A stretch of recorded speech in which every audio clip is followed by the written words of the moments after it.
Bastante conhecida, um versículo a qual todo cristão ele conhece esse versículo. Mas antes de Deus ele falar esse versículo, que a glória dessa última casa será maior do que a da primeira, eu quero te trazer uma história. A Bíblia diz que havia um reino chamado Israel, louvado seja Deus, uma nação de Israel. E vai dizer a palavra do Senhor que após ali a morte de Davi, Salomão ele reina no lugar de Davi. E após a morte do rei Salomão, a Bíblia diz que aquele reino de Israel, ele é dividido em reino do norte e reino do sul. O reino do norte passou a ser o reino de Israel, e o sul passou a ser o reino da Judeia, da tribo de Benjamim, aonde vem, louvado seja Deus, a palavra que diz que Jesus, ele é o leão da tribo de Judá.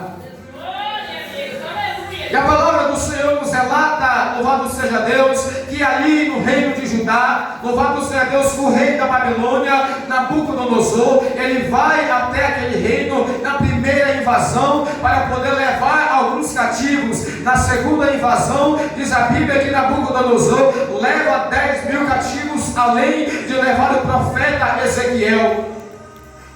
A palavra do Senhor nos relata ainda que na terceira invasão de Nabucodonosor sobre a Judeia, a Bíblia diz que o templo a qual Salomão ele havia construído fora destruído. A cidade de Jerusalém foi saqueada, foi destruída porque estava em desobediência para com Deus. Louvado seja o nome do Senhor. Mas só que Deus, irmãos, ele havia feito uma promessa para Davi. Deus ele estabeleceu o reino sobre a vida de Davi, que seria perpetuamente, aquele reino não teria fim.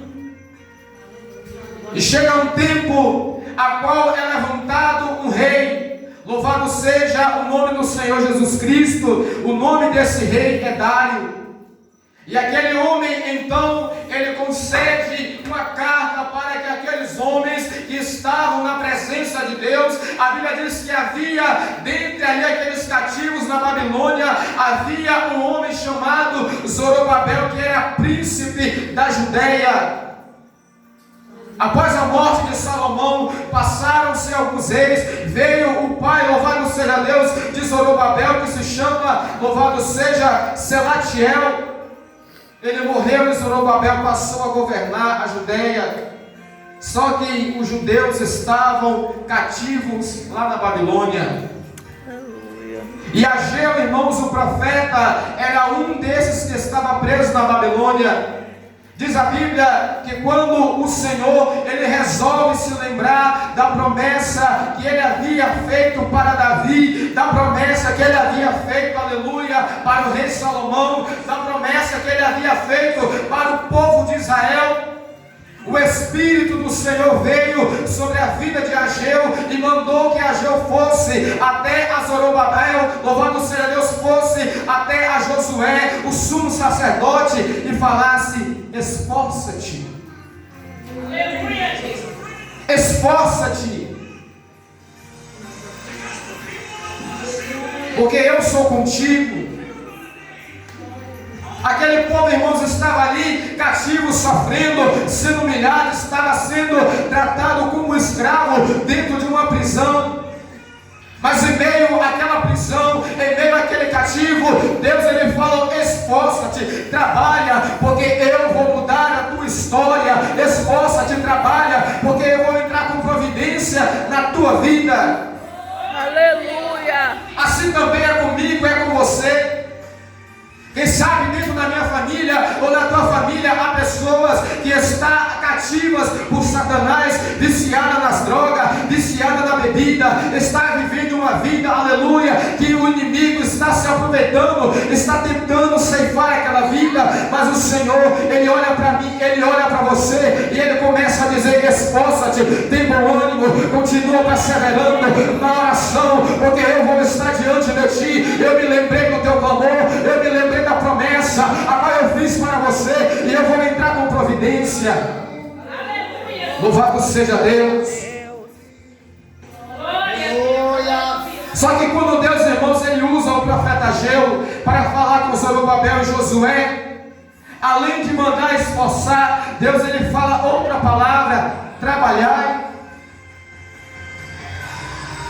O trabalho que Deus ele quer que nós fazemos nos dias de hoje, naquele tempo o trabalho foi buscar o Senhor, confiar em Deus. Nos dias de hoje não é diferente. Eu quero te dizer uma coisa: você está passando por luta, você está passando por prova, você está sendo perseguido, você está sendo caluniado. Confia em Deus, trabalha para o Senhor, porque no tempo certo Deus ele vai te exaltar. Aleluia. Quando, irmãos, aqueles homens começaram a trabalhar, a se esforçar diante de Deus, aí o Senhor ele olha para eles mais uma vez e diz que a palavra do Senhor no versículo 5: segundo a palavra que concertei convosco quando saísse do Egito, o meu espírito habitava no meio de vós, não temais. O missionário falou aqui do povo de Israel que estava diante do mar. Aquele povo, irmão, no passado estava no Egito, estava sendo cativo, vivendo uma vida de escravidão. Mas só que a Bíblia diz, lá no livro de Crônicas, que o povo de Israel, mesmo louvado seja Deus, estando diante do Senhor, daquela maneira, desobedecendo, quando eles se arrependiam e buscavam ao Senhor, eles o encontravam. Deus respondia a oração deles. Imagine você que está procurando fazer a vontade de Deus.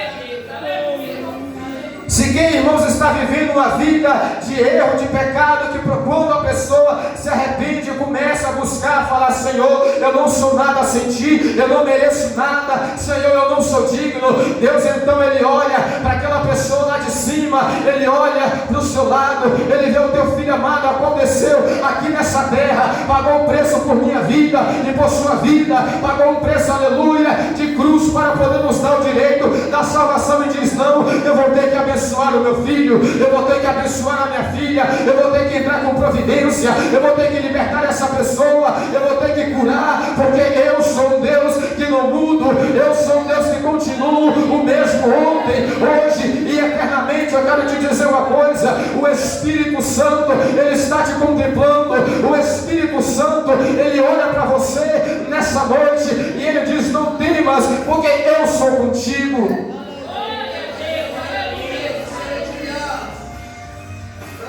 E o Senhor ele faz uma promessa para o povo de Israel.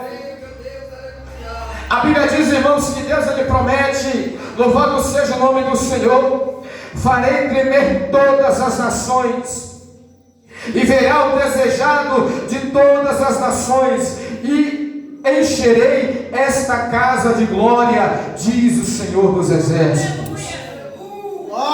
Aqueles a qual perseguem o povo de Deus, aqueles a qual olha para mim, para você, nos chama de louco, de maluco, de doido, um dia eles vão procurar esta igreja, um dia eles vão procurar essas portas abertas, querendo ouvir a palavra do Senhor, e eles não vão poder receber a palavra, porque Deus ele já vai ter arrebatado os teus escolhidos, ele já vai ter recolhido a tua igreja, aquela que sofreu, aquela que padeceu aqui na terra, aquela que foi perseguida, mas foi perseverante.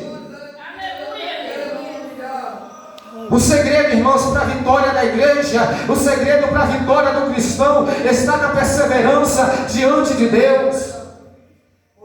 O inimigo se levanta de todos os lados, de todas as maneiras, para poder tentar abater a minha e a sua fé.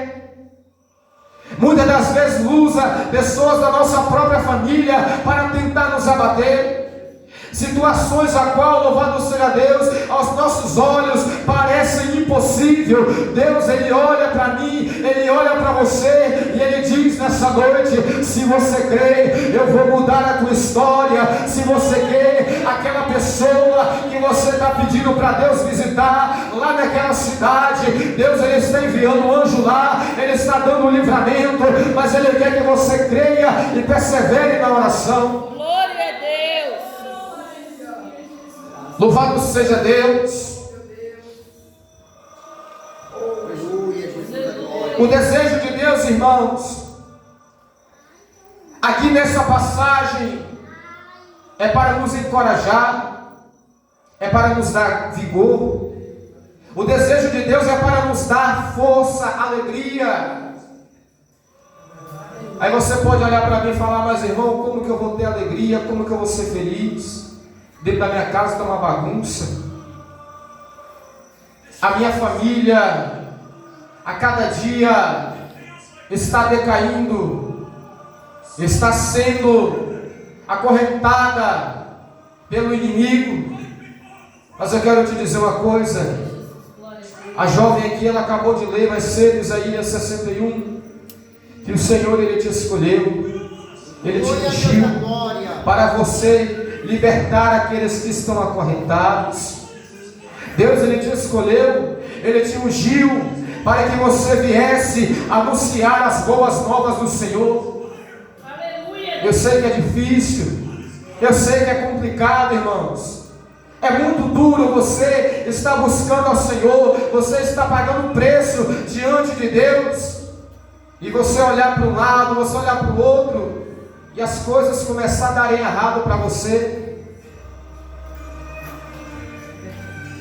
Assim foi com Jó.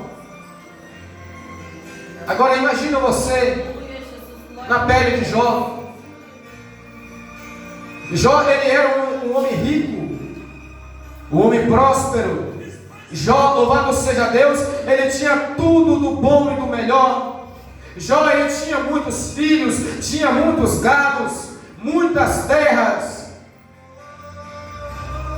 Mas só que Deus, ele permitiu. Não foi Deus que colocou, Deus, ele permitiu. Há uma grande diferença entre a colocação de Deus e a permissão de Deus. Quando Deus, ele coloca, ele só coloca aquilo que você pode suportar. Mas quando Deus, ele permite porque Ele sabe que você está buscando a Ele e Ele vai te dar a vitória. Na permissão de Deus, Deus, ele sabe que você está confiando, que com a sua força você não vai conseguir. Mas quando você diz, assim como Jó falou: eu sei que o meu Redentor vive e que por fim se levantará. Ei, eu quero te dizer uma coisa: aquilo que o inimigo falou de contra a tua vida, que o inimigo falou de contra a tua família, Deus hoje está lançando por terra e está te dando a vitória. Mas só que o Senhor, Ele quer que você venha fazer aquilo que Ele falou através do profeta Ageu para Zorobabel e o sumo sacerdote Josué. Esforça-te, trabalha,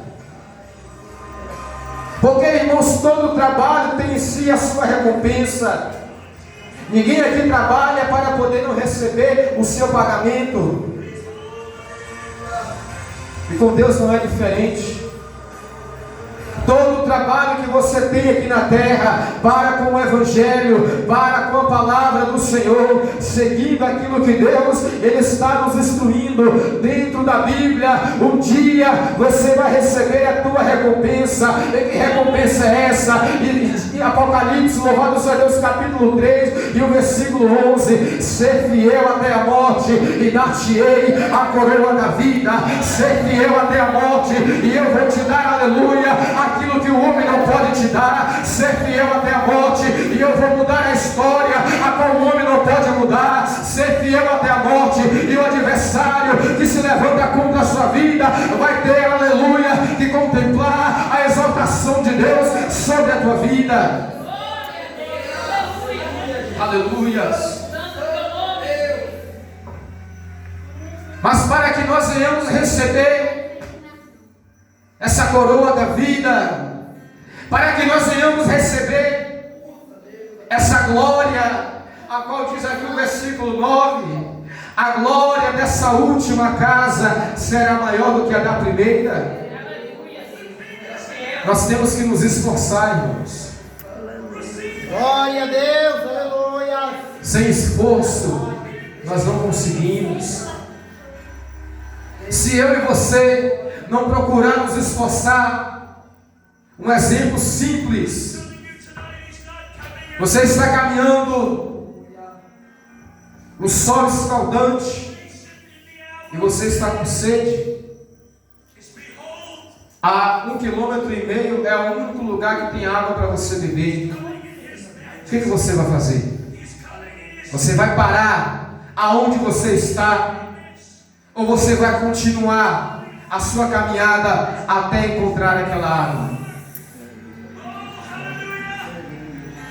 O que eu quero dizer com isso? O inimigo, ele está tentando nos parar com todas as provações. O inimigo, ele vem para poder tentar nos parar naquilo que a gente procuramos agradar a Deus. Deus, ele contempla o meu, ele contempla o teu coração. Deus, ele contempla a sinceridade que você tem diante dele. E é essa sinceridade que o inimigo, ele quer tirar de nós.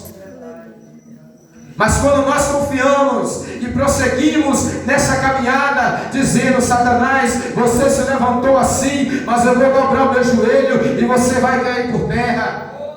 Aleluia! A vitória do cristão está na perseverança. Para a glória da segunda casa chegar sobre a minha e a sua vida, nós temos que perseverar diante de Deus. E a Bíblia diz, irmãos, voltando um pouco para o texto, aquele templo, ele foi destruído. Aquele templo, louvado seja Deus, ele foi jogado ao chão. Diz a Bíblia que no reinado do rei Dário, louvado seja Deus, aleluia Jesus, lá no livro de Neemias, então, ele começa a desejar, a voltar para reconstruir aquela cidade. Primeiramente, Neemias, ele volta, ele não vai reconstruir o templo, não.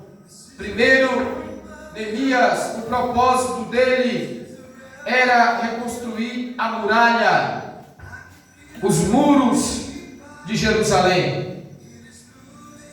Mas, irmão, por que Neemias, ele estava procurando, louvado seja o nome do Senhor Jesus Cristo, reconstruir os muros de Jerusalém? Livro de Naum, capítulo 2, o destruidor está diante de ti, guarda a tua fortaleza. Foi por isso que Neemias, ele foi primeiro construir os muros da cidade. Antes de Neemias querer levantar o templo, Neemias foi preparar a proteção para que quando o vendaval viesse, para quando os inimigos se levantassem mais uma vez contra aquela cidade, não pudesse chegar até o templo por causa dos muros. E que muro é esse que nós temos que erguer, irmãos? A nossa fé diante de Deus. Glória a Deus, aleluia. E a nossa fé, ela tem que estar firmada no Deus Todo-Poderoso. A Bíblia deixa bem claro: guarda a tua fortaleza. Seus irmãos, se eu parar para analisar em alguns filmes, todos aqueles reinos, castelos, em cima daqueles muros há soldados com flechas, observando se o inimigo vem para poder tentar destruir aquele lugar. Louvado seja Deus. E nesse momento, o que eu quero trazer para a nossa vida espiritual, o reino de Deus é esse castelo sobre as nossas vidas. Esse muro, esta muralha que está entre o teu adversário e o castelo ao qual Deus está preparado para mim e para você, ele tem que estar debaixo de oração. Sem a oração, sem a perseverança, sem a confiança, E sem o trabalho, as muralhas vão ruir. A nossa fé vai ser pequena. A nossa confiança vai desanimar. A nossa esperança, ela vai retroceder. Mas para que nós venhamos estar firmes, Aleluia, Jesus. Glória a Deus. só através da nossa oração. Glória a Deus. Aleluia. O que me chama a atenção, que Neemias, quando ele foi para poder reconstruir os muros de Jerusalém, com o propósito de mais à frente reconstruir a cidade, mesmo Neemias trabalhando, eu creio que Neemias ali assentando o tijolo e falando: Senhor Deus, assentando outro tijolo, eu te clamo neste momento. Colocava outro tijolo, o Senhor venha ter de misericórdia de nós, o Senhor venha nos proteger, o Senhor venha nos guardar, o Senhor venha estar conosco, porque o inimigo está tentando nos parar, o inimigo está tentando nos abater. A Bíblia não diz isso, mas eu creio que cada bloco que ele colocava ali para poder levantar aquele muro, ele falava com Deus. Muito diferente de alguns cristãos nos dias de hoje, e quando começa a passar pela prova, esquece de falar com Deus. Quantos irmãos não oram mais como oravam antigamente? Quantos não têm mais aquele fervor na oração como tinha antigamente?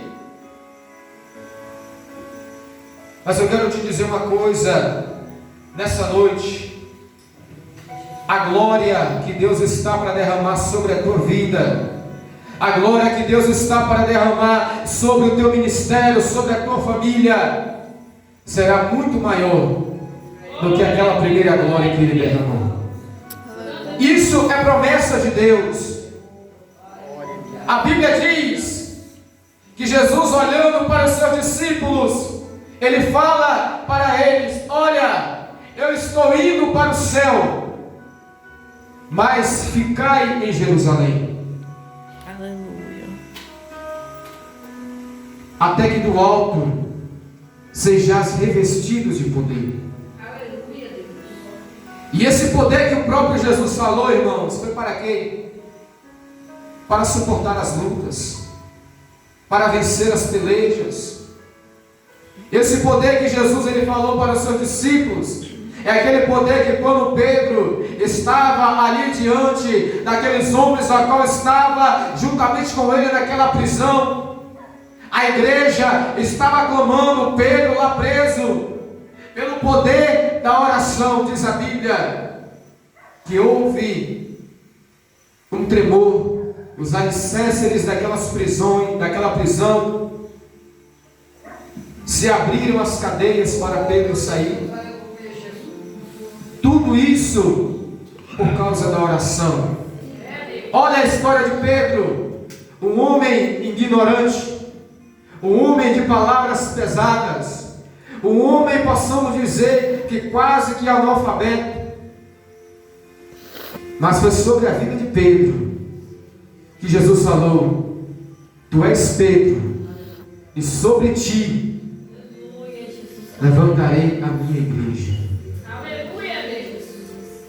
No tempo dos apóstolos, dos discípulos, o primeiro pastor de igreja foi Pedro, para cumprimento da palavra.